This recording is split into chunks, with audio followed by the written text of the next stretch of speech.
Welcome, today in front of me Samsung Galaxy Tab S8 Ultra, and I'll show you how to install iPhone keyboard on this device. So first you should go into the Play Store, and here in the search pool enter the green Apple keyboard. And now we have to get this application, so tap to install and wait a couple of seconds while the application downloading and installing on your device. Now just here click to open the application, tap to enable in settings, and near the green Apple keyboard click once on the switcher.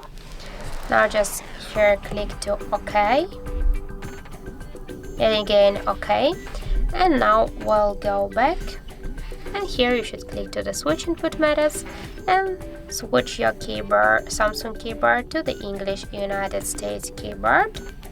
And that's finished, as can you see. And now we'll go somewhere, for example in the Google search, and here you'll see the our new keyboard. And as can you see, this keyboard is so close to the iPhone keyboard as all the emojis.